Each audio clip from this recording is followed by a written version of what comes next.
हम आज हम आपको एक ऐसी शख्सियत से मिलवाने जा रहे हैं जो इंडियन सुप्रीम कोर्ट के साबिक जज रहे हैं और जब ये शख्सियत इंडियन सुप्रीम कोर्ट में थी तो इनकी अपील को पाकिस्तान की हुकूमत ने भी मंजूर किया था।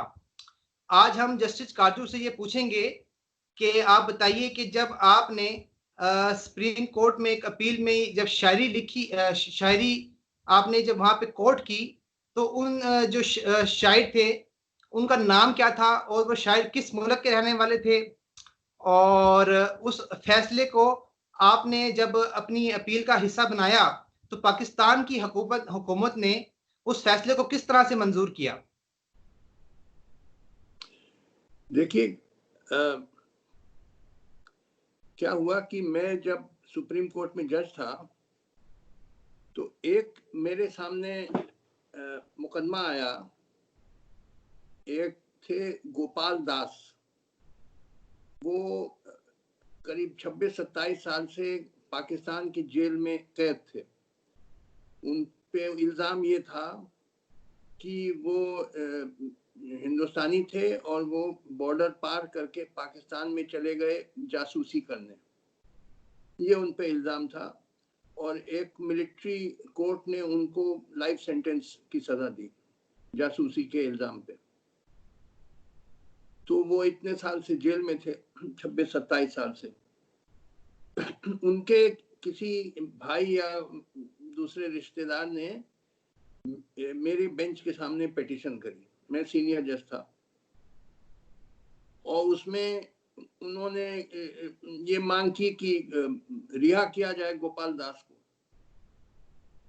तो मैंने कहा कि देखिए, इंडियन सुप्रीम कोर्ट कैसे रिहा कर सकती किसी को जो पाकिस्तान की जेल में है? हमारा तो जुरिस्डिक्शन इंडियन टेरिटरी के ऊपर है, पाकिस्तान टेरिटरी के ऊपर तो हमारा जुरिस्डिक्शन नहीं है। तो कोई अगर हिंदुस्तान में कैद होता तब हम उस पर फैसला कर सकते थे, मगर कोई पाकिस्तान में कैद है तो उस पर हम क्या कर सकते हैं? हमारा जुरिस्डिक्शन नहीं है पाकिस्तानी टेरिटरी पे। फिर मेरे मन में एक बात आई कि हालांकि हम लोग कोई ऑर्डर तो नहीं कर सकते हैं रिहाई का, मगर अपील तो कर सकते हैं पाकिस्तानी गवर्नमेंट को कि भाई इंसानियत के नाते इतने 26-27 साल से वो जेल में था, तो अब इंसानियत के नाते रिहा कर दें तो ये बड़ा अच्छा होगा। तो फैसला मैंने लिखा और वो शुरू किया। फैज अहमद फैज जो बड़े मशहूर शायर हैं, मेरे ख्याल से 20वीं सदी के सबसे बड़े उर्दू शायर हैं, उनकी नज्म है गुलों में रंग भरे बाद नौ बहार चले, चले भी आओ कि गुलशन का कारोबार चले।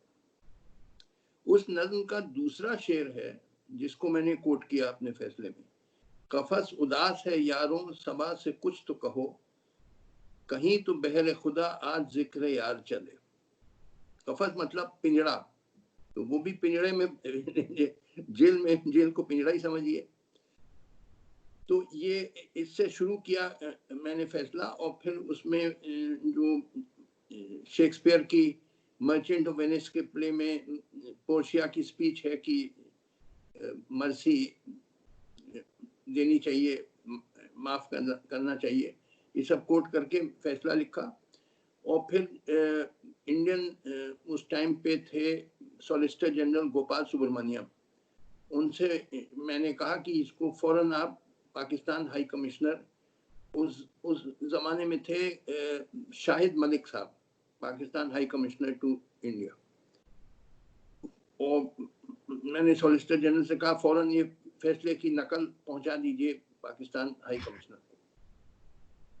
शाम को मैंने फोन किया शाहिद मलिक साहब को। शाहिद मलिक साहब से मेरी अच्छी खासी दोस्ती हो गई थी, क्योंकि वो उर्दू शायरी के बड़े शौकीन थे और दिल्ली के कई मुशायरों में आते थे, वहाँ मेरी उनसे मुलाकात होती थी शाहिद मलिक साहब से। तो मैंने उनको फ़ोन किया और कहा शाहिद साहब ये ऐसा फैसला दिया है, आपसे रिक्वेस्ट है इसको फ़ौरन भिजवा दीजिए हायर अथॉरिटीज़ इस्लामाबाद। तो शाहिद साहब ने कहा बिल्कुल मैं बिल्कुल फर्स्ट डिप्लोमेटिक पाउच से भिजवा दे रहा हूँ इस्लामाबाद। शाहिद साहब भी बड़े उर्दू शायरी के शौकीन थे और जैसा मैंने कहा कि मुशायरों में मुझसे मिलते थे, तो उन्होंने भिजवा दिया। अच्छा, उसके बाद मैं भूल गया फैसला दे के। भाई फैसले हम लोग जज लोग तो मुकदमे आते रहते हैं, एक फैसला हो गया और इतने सारे। 3-4 दिन के बाद या 5 दिन के बाद मैंने अखबार में पढ़ा कि Pakistan government has decided to honour the appeal of the Indian Supreme Court and release Gopal Das. और पाकिस्तान गवर्नमेंट ने उसको रिहा किया और वो वापस आ गया हिंदुस्तान। यहाँ उसकी शादी आदि भी हो गई। यानी ये दुनिया के इतिहास में, वर्ल्ड हिस्ट्री में पहला बार ऐसा हुआ है कि एक कंट्री की सुप्रीम कोर्ट ने दूसरे मुल्क को ऐसी अपील भेजी है। और पहले बार ये हिस्ट्री में हुआ है कि दूसरी गवर्नमेंट ने ऑनर किया है appeal of supreme court of another country. ये हिस्टोरिक बातें हुई हैं और इसका सारा जो क्रेडिट जाता है वो उर्दू शायरी को जाता है। उर्दू शायरी में इतनी ताकत है, क्योंकि जो मेरा जो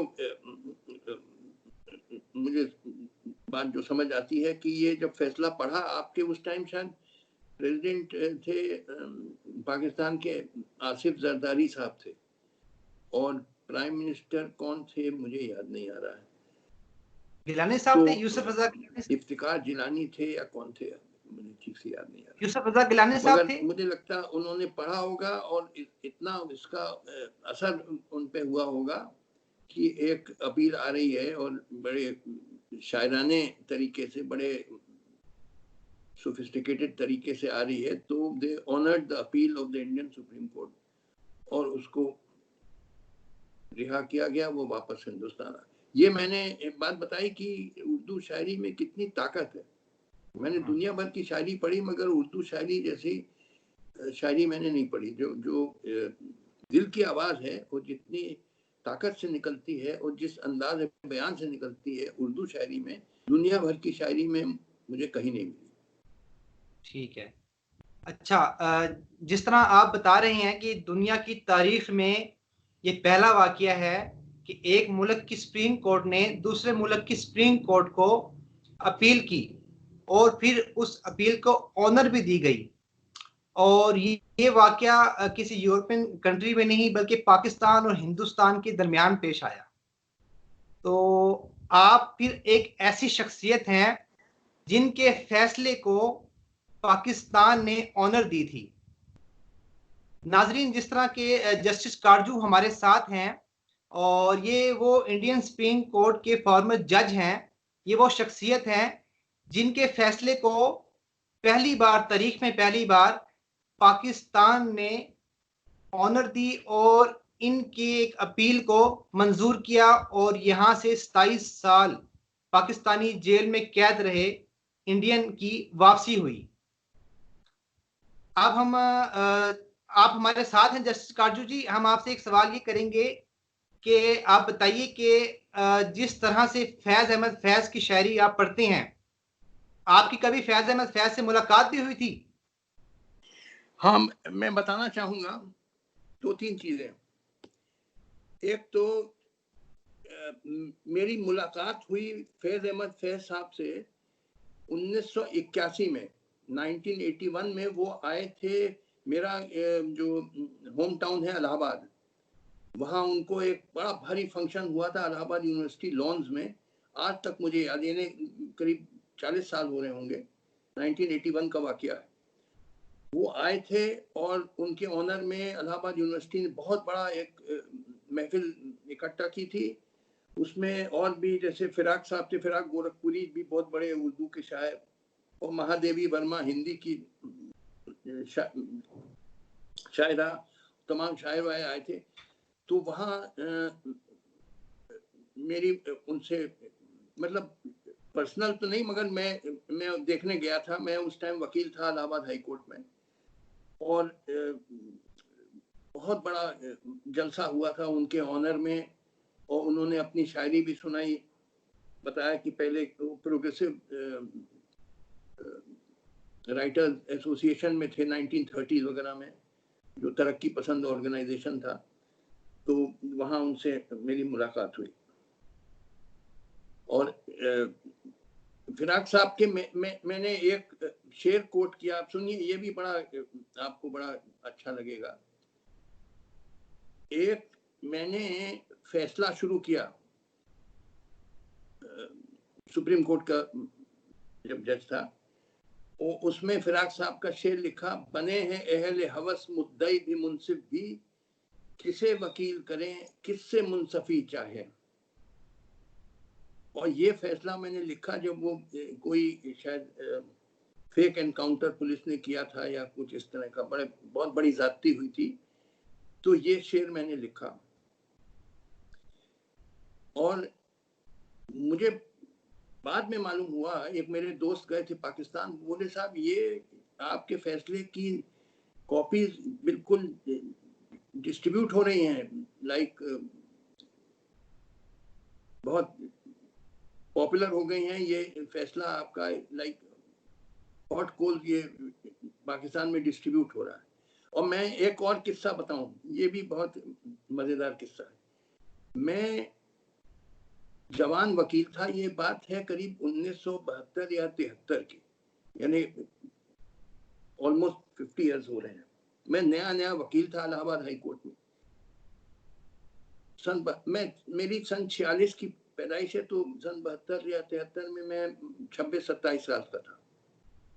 इलाहाबाद हाई कोर्ट में वकालत शुरू करी, तो वहां एक जज साहब आए थे जो बड़ा खारिज करते थे, खूब डिसमिस करते थे, जो केस आए वो डिसमिस किए जा रहे हैं। तो कुछ वकील मेरे दोस्त आए मेरे पास और कहा, काटजू साहब बचाइए, ये तो हम लोग को बर्बाद कर देगा, सारे केस डिसमिस किए जा रहा है, मतलब कत्लेआम हो रहा है। तो मैंने कहा घबराओ नहीं, और मैंने शाम को चुपके से सीक्रेटली एक पर्चा लिखा, और पर्चा मैंने शुरू किया, उसकी टाइटल रखी हाई कोर्ट या कसाई घर। अच्छा। और उसमें फैज साहब का यही मैंने शेर लिखा, बने हैं अहले हवस मुद्दई भी मुनसिफ भी, किसे वकील करें किससे मुंसफी चाहे। और ये लिख के मैंने उस पर्चे में लिखा कि जब से ये जज साहब आए हैं इलाहाबाद हाई कोर्ट में, ये कत्लेआम कर रहे हैं, हर केस को खारिज किए जा रहे हैं। तो लिहाजा वो क्या हुआ, वो छपा, एक सीक्रेट प्रेस में छपा, मेरे दोस्त ने कहीं छपाया, और सवेरे 10 बजे इलाहाबाद हाई कोर्ट बैठता है, तो उसके कुछ पहले वो सारे जजेस के बेंचेस में पे रख दिया गया है और सीनियर वकीलों के बेंचेस पे रख दिया गया। तो जजेस लोग जब आए कोर्टरूम में, उन्होंने पर्चा उठाया और देखा कि ये लिखा है कि हाई कोर्ट या कसाई घर, और फैज साहब का ये शेर, और अरे वो भगदड़ मच गई और बड़े बिगड़ गए, ये क्या बदतमीजी हो रही है, और ये वो करके उठ के चले गए कोर्ट से। अच्छा, मगर नतीजा ये हुआ कि उसके बाद वो जज साहब जरा नरम पड़े, और मतलब इतना डिसमिस नहीं करने लगे, थोड़ा सा राहत भी देने लगे, तो उसका असर हुआ। अगेन ये देखिए उर्दू पोइट्री का क्या असर होता है कि एक जज को की तब्दीली कर दी, जिसको डिसमिसिंग जज कहते हैं, वो थोड़ा सा ह्यूमन टच आ गया उसमें। तो ये उर्दू शायरी में ये खूबी है कि ये इसमें इंसानियत है, उर्दू पोइट्री में इंसानियत भरी हुई है। तो उसका मैंने कई फैसलों में, एक गालिब का मैंने शेर लिखा, मरते हैं आरजू में मरने की, मौत आती है मगर नहीं आती। ये एक फैसला लिखा था अरना शानबॉग वर्सेस यूनियन ऑफ इंडिया, पढ़ लीजिएगा ऑनलाइन। ये था यूथनेजिया पे, मर्सी किलिंग जो होती है ना, यूथनेजिया, उस पर बड़ी दुनिया भर में कंट्रोवर्सी है कि सपोजिंग कोई आदमी खुद मतलब मरना चाहता है, वो बहुत कैंसर में दर्द के मारे वो अब जीना नहीं चाहता है, तो उसको इजाजत होनी चाहिए कि नहीं होनी चाहिए खुद मरने की। ये इस पे बड़ी भारी दुनिया भर में आज भी कंट्रोवर्सी चल रही है, ये यूथनेजिया इसको कहते हैं। तो वो मैंने फैसला लिखा अरना शानबॉग वर्सेस यूनियन ऑफ इंडिया, और उसमें मैंने गालिब के शेर से शुरू किया, मरते हैं आरज़ू में मरने की, मौत आती है पर नहीं आती। फिर एक एक एक, एक, एक, एक केस आया मेरे सामने, ये जो सेक्स वर्कर्स हैं, प्रोस्टिट्यूट्स।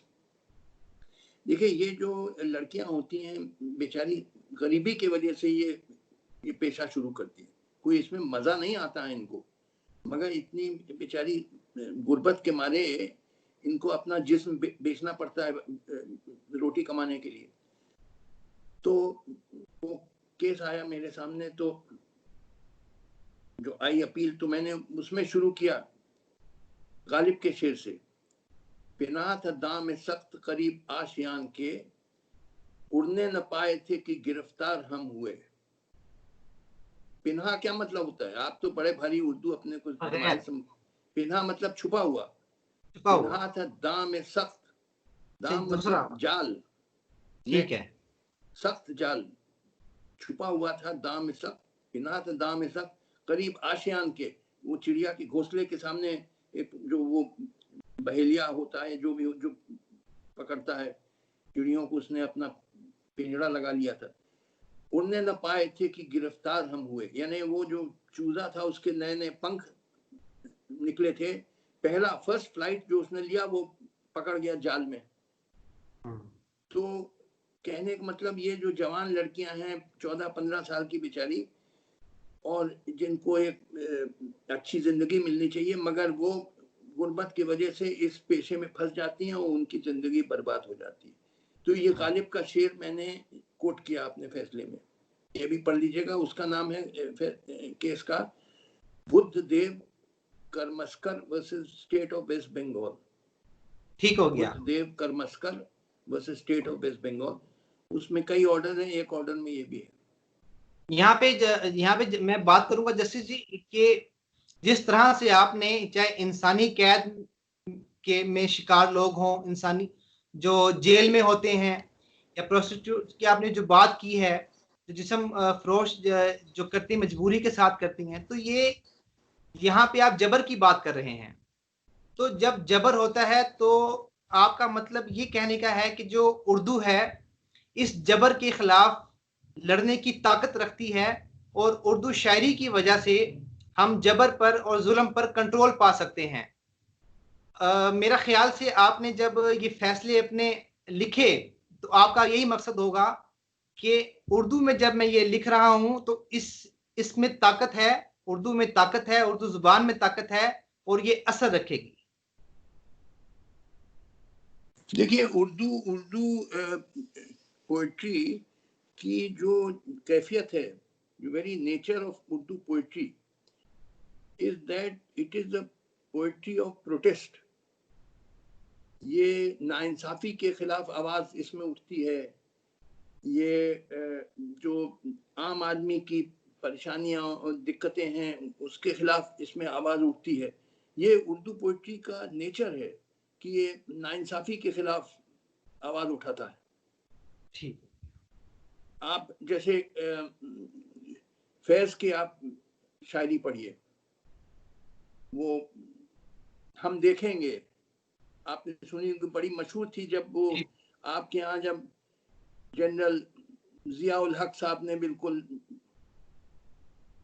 हद कर दी थी, बिल्कुल जुल्म और जबर की हद कर दी थी। उस वक्त इकबाल बेगम जो बहुत बड़ी जो आपके यहाँ सिंगर हैं, उन्होंने ये सुनाया था हम देखेंगे, और साड़ी पहन के, ताकि लोग समझे कि, क्योंकि कुछ लोग आपके यहाँ कहते हैं वो साड़ी तो हिंदुस्तानी लिबास है। तो ऐसी बड़ी मशहूर नज्म है हम देखेंगे। और मैंने भी कई यहाँ पे, आप समझिए भारत में जब इधर हाल में जो डेमोन्स्ट्रेशन हुए थे सिटीजनशिप अमेंडमेंट एक्ट के खिलाफ, वहां पर भी डिस्क्रिमिनेटरी लॉ थी, उसके बाद उसमें मुस्लिम्स को नहीं यहाँ पर सिटीजनशिप देने का कोई कानून था, तो बड़े एजिटेशन हुए हिंदुस्तान में। तो हमारे पास यहाँ पे वक्त खत्म हो रहा है जस्टिस साहब, काटू जी यहाँ पे हमारे पास वक्त खत्म हो रहा है। हम आपसे फिर दोबारा बात करेंगे और बहुत खुशी हुई आपसे बात करके। उम्मीद है आपकी जो ओपिनियन है, जो आपके मशवरे हैं, जो आपकी अपील है, इस तरह ये बहुत से लोगों के काम आएगी।